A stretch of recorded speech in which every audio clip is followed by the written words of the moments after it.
నమస్కారం అండి. ఈనాటి కమ్మని కథ పేరు నిజమైన రాజు. వినిపిస్తున్నది మీ విజయభాస్కర్. ఒక రాజు అడవిలో వేటకు వెళ్ళాడు. అనుకోకుండా దారి తప్పి అడవిలో తిరగసాగాడు. కొంచెం సేపటికి బాగా ఆకలైంది.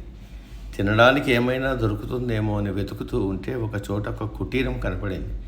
అక్కడ ఒక పిల్లవాడు ఉన్నాడు. బాబు, బాగా ఆకలి అవుతుంది, ఏమైనా ఉంటే తినడానికి ఇవ్వు అని అడిగాడు. ఆ పిల్లవాడు 2 మామిడి పళ్ళు తెచ్చిచ్చాడు. అవి చాలా తీయగా మధురంగా ఉన్నాయి.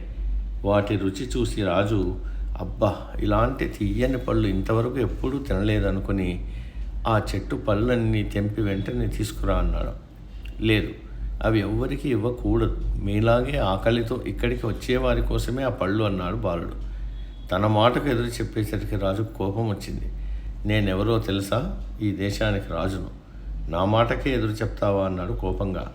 మీరు అబద్ధాలు చెప్తున్నారు, మీరు రాజు కాదు అని నాకు తెలుసు అన్నాడు బాలుడు. నేను రాజును కాదా? ఎందుకలా అనుకుంటున్నావు అన్నాడు రాజు. మా రాజు చాలా మంచివాడని, నిజాయితీపరుడని మా నాన్న ఎప్పుడూ చెప్తుండేవాడు. కానీ మీరు మీది కాని సొమ్మును బలవంతంగా తీసుకుపోవాలనుకుంటున్నారు. మా రాజు ఇలా ఎప్పుడూ చెయ్యడన్నాడు. ఆ మాటలకు రాజు నోట మాట రాలేదు. తన తప్పు తెలుసుకుని మౌనంగా తల వంచుకుని వెళ్ళిపోయాడు. సమాప్తం.